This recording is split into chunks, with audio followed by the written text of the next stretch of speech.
వ్రతశాల ఇది నా యేసు నివసించశాల. పరిశుద్ధ గ్రంథంలో నుండి ఆదికాండం 24వ అధ్యాయం 41వ వచనం.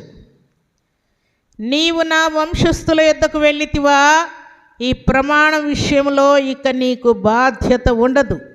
వారు ఆమెను ఇయ్యని ఎడల కూడా ఈ ప్రమాణ విషయంలో నీకు బాధ్యత ఉండదని చెప్పాను.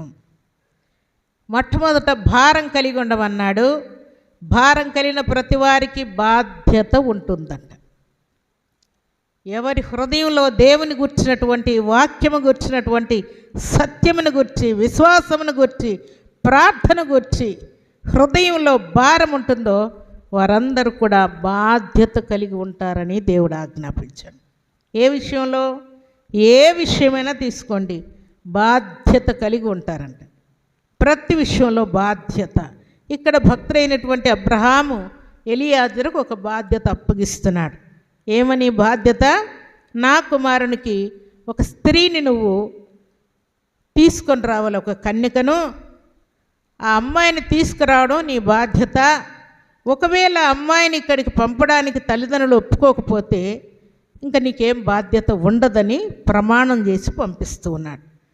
దేవుని సన్నిధిలో చేరిన దేవుని బిడ్డలమైన మనకు కుటుంబాల్లో తండ్రి మీద, తల్లి మీద పిల్లలకు బాధ్యత ఉండదు. అలాగే కొంతమంది తల్లిదండ్రులకు కూడా పిల్లల మీద బాధ్యత ఉండదు. పిల్లలకు తల్లిదండ్రుల మీద ఉండదు, తల్లిదండ్రులకు పిల్లల మీద బాధ్యత ఉండదు.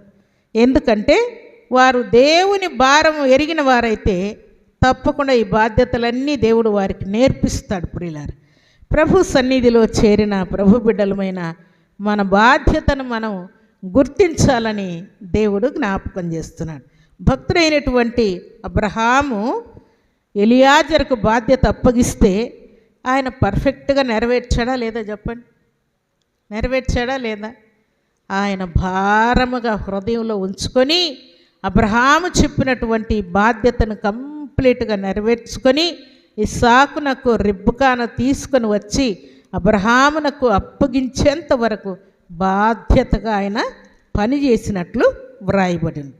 దేవుని సన్నిధిలో చేరిన దేవుని బిడ్డలమైన మనకు కూడా చాలా చాలా బాధ్యతలు దేవుడు అప్పగిస్తూ ఉంటాడు. ఎప్పటి బాధ్యత అప్పుడు భారం మన హృదయంలో ఉంటే బాధ్యత కలిగి మనం పని చేస్తాం. బాధ్యత లేని వారంగా మనం పని చేస్తున్నామంటే అది ఇల్లైనా, పొలమైనా, స్థలమైనా, విద్య అయినా, బుద్ధి అయినా, ఉద్యోగమైనా, వ్యాపారమైనా, లేక దేవుని సన్నిధిలో పరిచర్య అయినా, పని అయినా, ఏదైనా సరే బాధ్యత లేని వారంగా మనం ప్రవర్తిస్తున్నామంటే మన హృదయంలో దేవుని గుర్చినటువంటి భారము లేదని లెక్క. భారం ఉన్నట్టుగా నటిస్తున్నాం కానీ అంతరంగంలో నుండి వచ్చినటువంటి భారం కాదనమాట. అంతరంగంలో భారం ఉంటే తప్పకుండా బాధ్యత కలిగి ప్రతి విషయంలో నడుచుకుంటామని దేవుడు జ్ఞాపకం చేస్తున్నాడు.